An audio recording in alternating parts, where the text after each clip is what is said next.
네, 오밤중의 뉴스 함께하고 주가 조작하고 상관없고 뭐 골드만삭스인지 뭐 하여튼 뭐 거기에 유명한 뭐 투자자가 있다 해서 맡겼는데 손해만 보고 뭐 나왔다.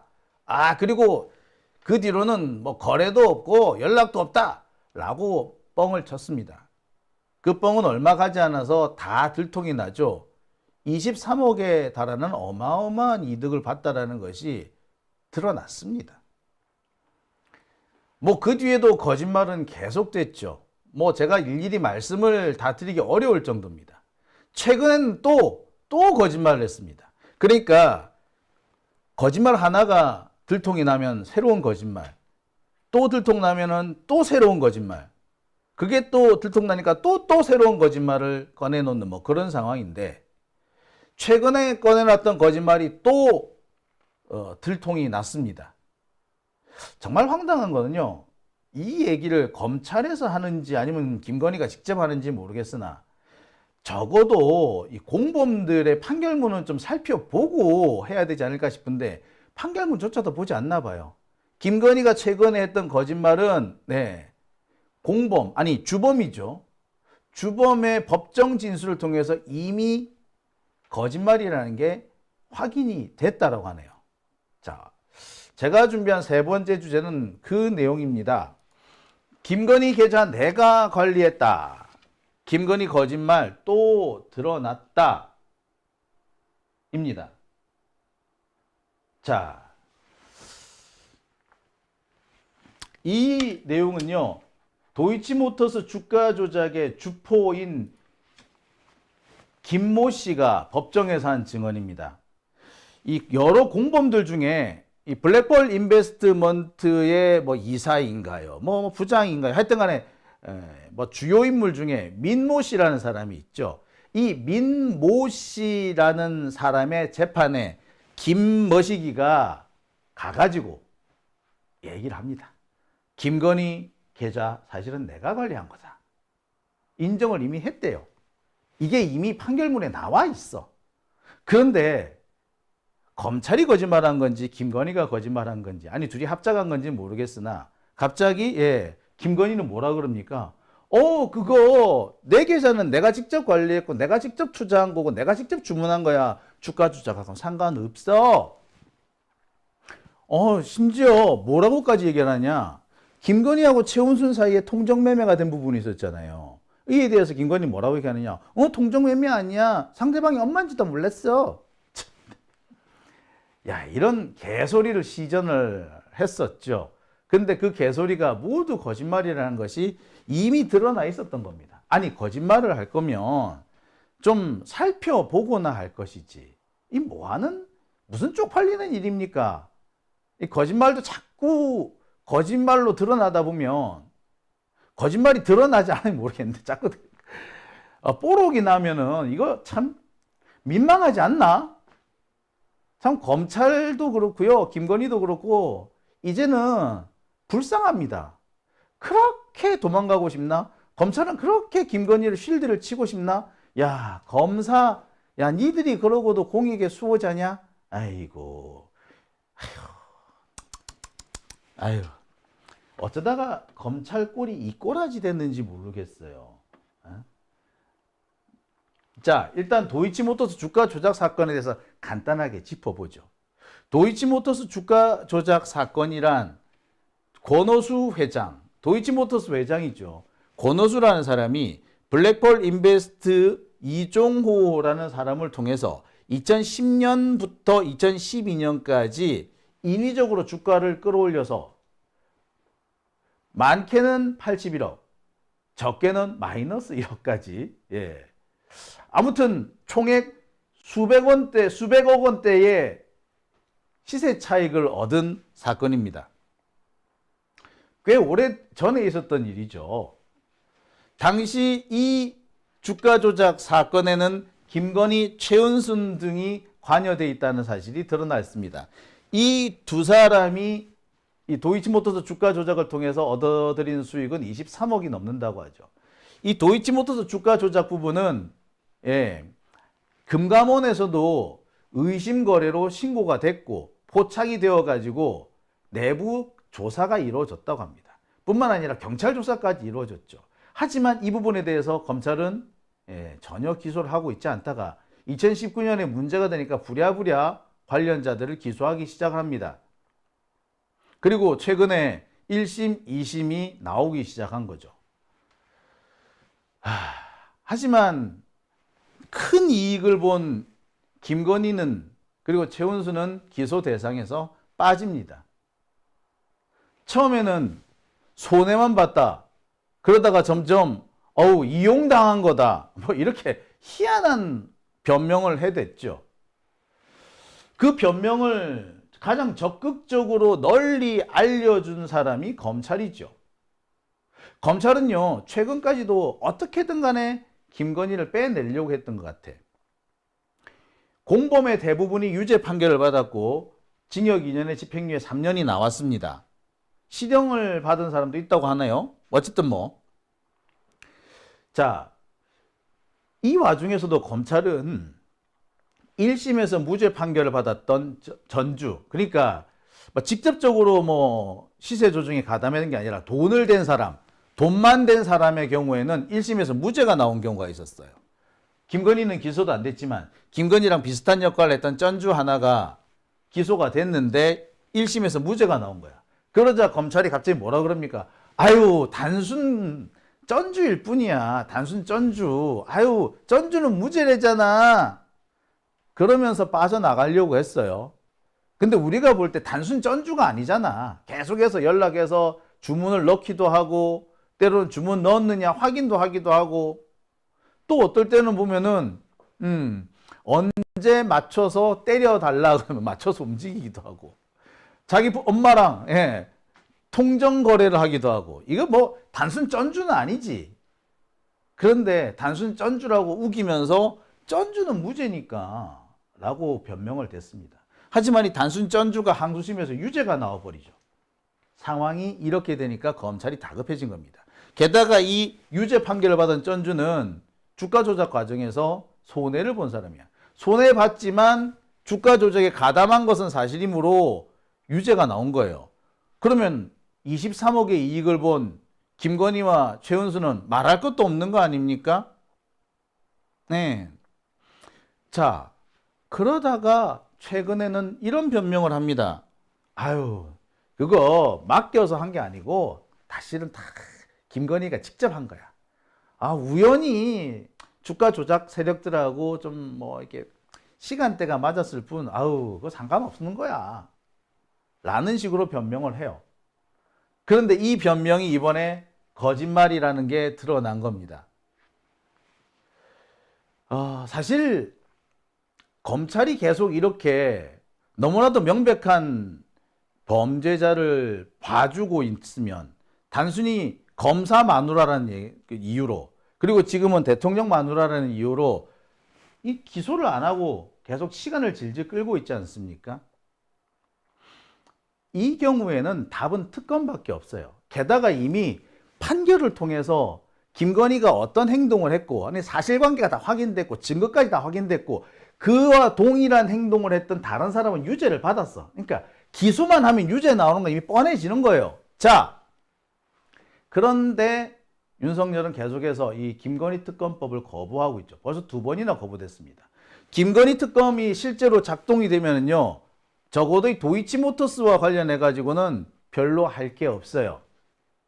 왜? 이미 판결을 통해서 다 나와버렸거든. 그러니까 할 수 있는 거는 그냥 기소만 하면 되는 거야. 이미 수사할 필요도 없지. 판결문을 통해서 다 확인이 되어버렸으니까. 그러니까 추가 수사할 것도 없이 기존 판결문 끌고 모아가지고 김건희의 행적, 범죄 행위 이거 딱 정리해가지고 그냥 기소만 하면 땡인 거예요. 지금의 검찰도 마찬가지입니다. 기소만 하면 돼. 딴 거 일할 것도 없어. 그런데 계속 시간을 끌고 있는 거죠. 그러니까 김건희 특검 나온 거 아닙니까? 근데 윤석열은 이 김건희 특검을 지금 2번씩이나 거부하고 있죠. 제가 늘 말씀드립니다만 본인 혹은 가족과 관련된 특검을 대통령이 거부하는 것은요, 이해충돌 방지법 위반입니다. 이해충돌 방지법이 뭡니까? 공무원 자기 자신이나 공무원의 가족의 이해와 관련된 사안에 대해서는 담당 공무원이 자기와 관련된 부분에 대해서는 이 역할을 하지 마라, 권한을 행사해서는 안 된다라는 거 아닙니까? 그게 이해충돌 방지법이거든요. 그렇잖아. 공무원이 자기 일을 자기 스스로 판단하고 결정을 내려버리면 결국 자기 이익을 위해서 하는 거 아니야. 그렇죠? 공익을 위해서 일해야 될 공무원이. 자, 그래서 그런 일이 생겼을 때는 직접 하지 말고 다른 사람한테 권한을 넘겨서 위임해서 그 사람이 결정을 하게끔 한다든지, 아니면 그게 위임을 할 수가 없으면 그냥 결론을 내려서는 안 된다. 어떻게 적극적인 어떤 변화를 주는 이런 행동을 해서는 안 된다는 것이, 관여해서는 안 된다는 것이 이게 이해충돌방지법의 기본이잖아요. 근데 이 윤석열은 지 마누라와 관련된 부분에 대해서 거부권 행사했습니다. 윤석열 본인의 의혹과도 관련된 얘기. 아니, 윤석열 본인도 지금 여러 가지 의혹이 있잖아. 이 얘도 지금 대장동 관련 의혹이 있잖아요. 여러 가지 의혹들이 제기되고 있지 않습니까? 그와 관련해서. 그 다음에 이 고발사주 사건이라든지 몇몇 사건에서 윤석열 지가 이 범죄 행위를 저질렀다는 그런 의혹도 나오고 있잖아요. 자, 윤석열 관련된 특검도 윤석열이 거부를 하고, 김건희 관련 특검도 윤석열이 거부를 합니다. 이거는 이해충돌방지법 위반이에요. 이거는 이 자체로 탄핵 사유입니다. 윤석열은 지금 스스로 탄핵 사유를 쌓고 있는 거죠. 자, 뿐만 아니라 계속된 거짓말, 이거 역시도 탄핵 사유가 됩니다. 제가 앞서서 잠시 설명을 드렸습니다만, 맨 처음 주가 조작, 이 도이치모터스와 관련해서 윤석열은 뭐라고 거짓말합니까? 자기 마누라는 손해만 봤다. 그리고 2010년 5월 이후에는 그냥 관계 끊었다. 자, 그런데 뭡니까? 이 둘 다 거짓말인 게 드러났죠. 안 되니까 뭐라 그럽니까? 우리는 단순 쩐주야. 계좌를 이용만 당한 거야. 이용당해서 23억의 이익을 봤어? 누구는 손해도 봤는데? 자, 그런데 이것도 거짓말이라는 게 드러나죠. 그러니까 어떻게 합니까? 김건희가 직접 관리한 거야. 주가 조작 세력들한테 계좌 안 맡겼어. 이런 헛소리를 합니다. 자, 손해만 봤다라는 거짓말, 23억 상당의 이익을 봤다라는 것이 확인되면서 거짓말로 드러났죠. 2010년 5월 이후 이른바 2차 주가 조작 시점에는 관여 안 했다. 아니, 이미 뉴스타파 보도로 2010년 5월 이후에도 아주 오랫동안 주가 조작에 관여했다는 게 드러났죠. 계좌를 이용만 당한 것이지 직접 관여한 게 없다라고 했으나 실제로 주가 조작 세력들 전화를 하고 전화를 받고 하는 그런 내용들이 포함되어 있죠. 주문을 내라고 직접 전화한 그런 내용도 나옵니다. 스스로 내가 한 것이지 주가 조작 세력과는 관련 없다. 이게 가장 최근에 나온 거짓말인데, 자, 이 부분도 보세요. KBS 뉴스, KBS 요즘 참 지랄 맞죠? 이렇게 얘기를 합니다. KBS 뉴스 단독 주식 직접 거래, 상대방이 모친인지도 몰랐다. 그러니까 뭡니까? 나는 주가 조작 세력이 아니고 그냥 내가 직접 한 거야. 내가 이익 본 거 그건 우연의 일치인 거고, 그게 주가 조작 세력하고 얽힌 거, 그것도 우연의 일치지. 내가 엄마하고 거래한 거, 그거 나 엄마인지도 몰랐어. 한마디로 개소리를 시전을 하는 거죠. 그러니까 뻔뻔스러운 거짓말을 하는 겁니다. 자, 근데 이것도 이번에 거짓말이라는 것이 드러납니다. 바로 뭡니까? 도이치모터스 주가 조작 사건, 그 중에서 2차 주포라고 지목이 되어 있는 김모 씨가 블랙펄 인베스트 흑진주 투자회사 블랙펄 인베스트니까 흑진주 투자회사죠. 이 흑진주 투자회사의 민모 씨 재판에서 이렇게 증언합니다. 김건희 관련 계좌는 내가 직접 관리한 거다. 김건희가 운용했다. 그건 사실과 다르다. 라는 증언을 한 사실이 확인이 됐습니다. 심지어 이거는 판결문에 나와요. 당시 이 주포라는 김모 씨가 아까 말씀드렸던 것처럼 블랙펄 인베스트 흑진주 투자회사의 임원이었던 민모 씨의 이 사건에서 법정 증언을 합니다. 그리고 그 내용은 판결문에 고스란히 기록된 거죠. 그때 이 김모 씨가 한 얘기는 이거예요. 김건희의 땡땡증권 계좌는 내가 관리한 계좌다. 자, 그리고 당시 거래는 통정매매였다. 이것도 다 인정을 합니다. 이게 판결문에 고스란히 기록이 돼요. 자, 법원 판결 내용을 좀 살펴볼게요. 김건희 명의의 계좌는 총 3가지였어요. DS증권, 미래에셋증권, 대신증권. 이 중에서 김모 씨는 DS증권 계좌는 내가 관리했어요 라고 얘기를 합니다. 뿐만 아니라 법원은 나머지 2개의 이 계좌, 미래에셋증권과 대신증권 계좌 역시도 시세 조종, 그러니까 주가 조작에 개입되었다라는 것이 명백하다, 아니 상당하다라고 판단을 이미 내렸습니다. 이게 말이 상당하다지 사실상 주가 조작에 김건희가 관여했다라는 걸 인정하는 거예요. 그리고 이 주가 조작 세력이 김건희 계좌를 쪼물락거렸다는 것도 확인이 된 거고요. 명명백백하게 주가 조작이 드러난 겁니다. 자, 매번 이렇게 김건희의 거짓말, 아니 정확히는 검찰의 거짓말인가? 검찰이 지금 김건희를 봐주기 위해서 수단과 방법을 가리지 않고 있는데 자신들이 무슨 김건희의 변호사라도 되는 것처럼 김건희를 대신해서 김건희를 변명해주는 이런 황당한 일들을 벌이고 있지 않습니까? 참, 진짜 말이 안 되는데. 자, 이런 상황에서 검찰이 계속 거짓말을 하는 거죠. 그래서 이게 검찰의 거짓말인지 김건희의 거짓말인지 아니면 그냥 두 사람 그들이 짜고 하는 거짓말인지 모르겠으나 하여튼 또 거짓말이에요. 그리고 이 거짓말이 또 드러난 거야. 제가 앞서서도 말씀드렸습니다만 참 검찰도 성의 없죠. 이렇게 거짓말을 할 거라면 계속 국민들 앞에서 검찰이 망신, 개망신 당하면서 이렇게 거짓말을 할 거면 적어도 판결문을 좀 살펴보고 거짓말을 하지. 이게 뭔지 모르겠어요. 진짜. 아휴, 참. 글쎄, 일하기 싫어서 그랬나? 진짜. 자, 아무튼.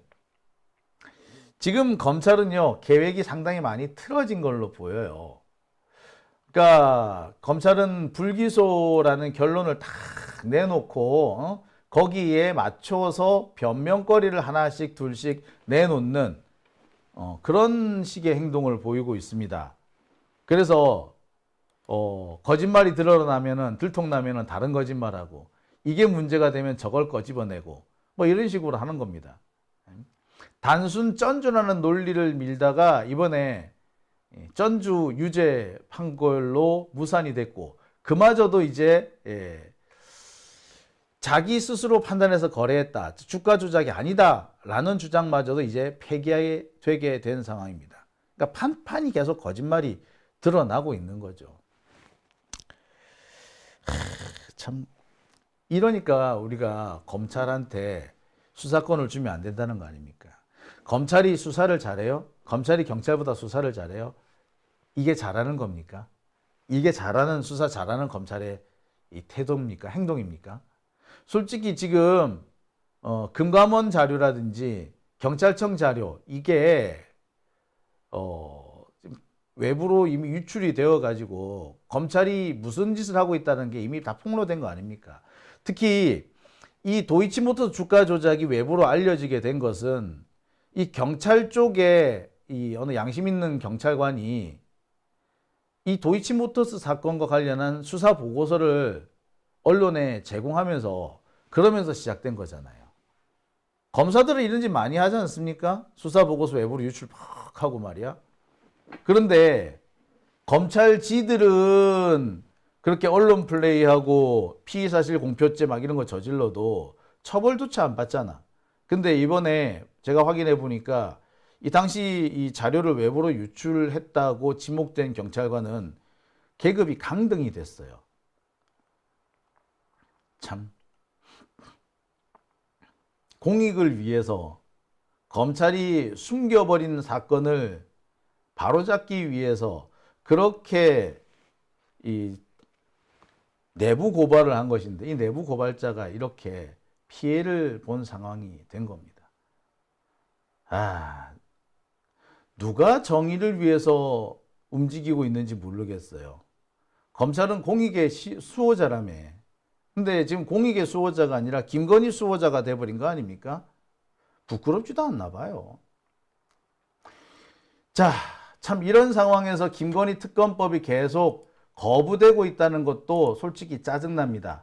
아까도 제가 말씀을 드렸듯이 윤석열은 김건희 특검법을 2번이나 거부했습니다. 지난 1월 달에 한번 거부했죠. 그리고 이번에 또 거부했습니다.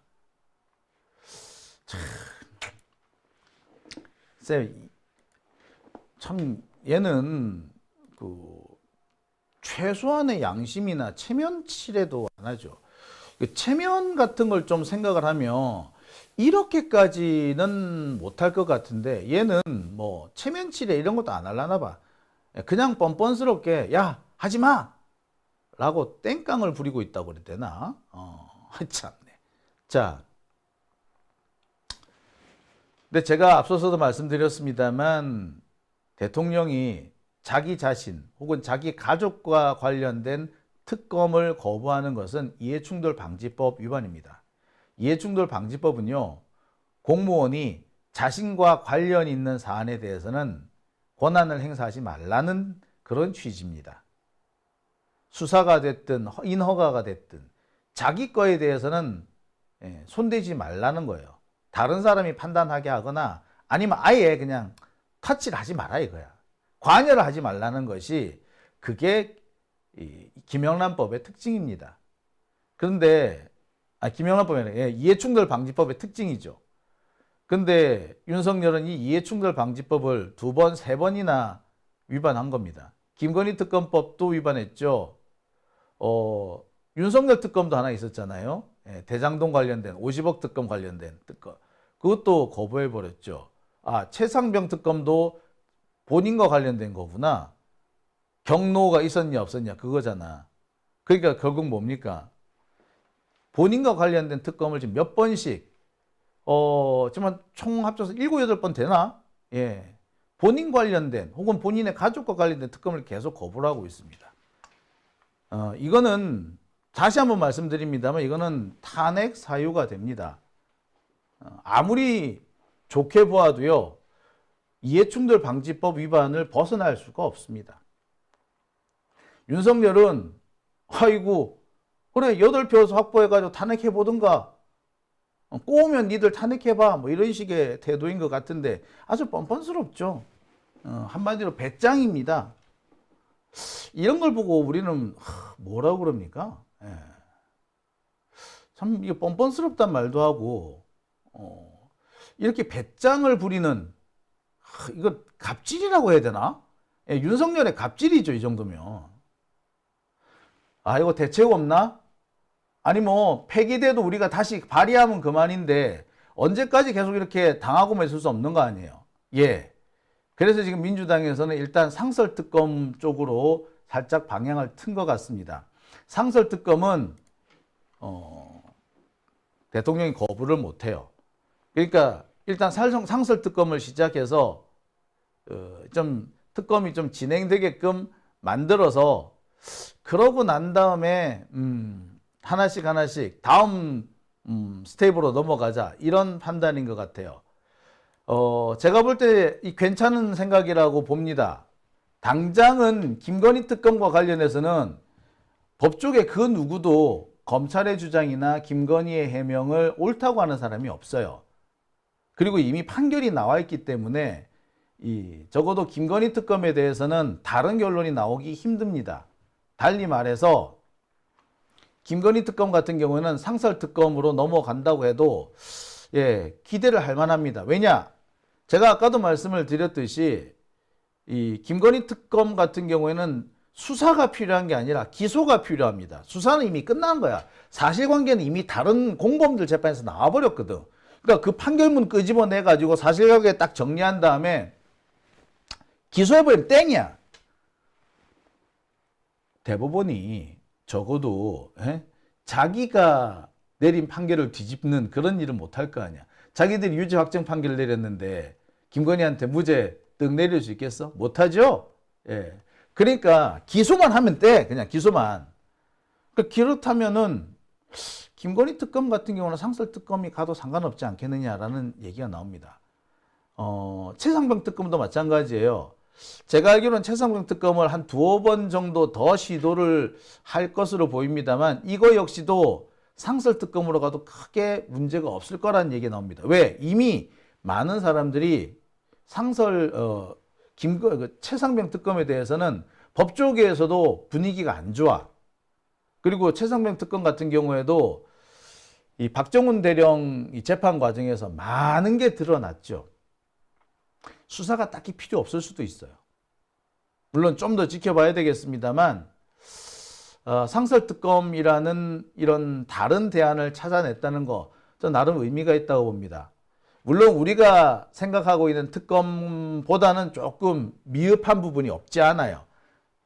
하지만 글쎄 시간을 계속 끌면서 거부권 이 문제를 계속 우리가 거부권 이 문제 계속 우리가 발목이 걸리는 것보다 발목이 잡히는 것보다는 상설 특검을 통해서 지금 새로운 어떤 돌파구를 찾는 것도 나쁘지 않다라고 생각이 드네요.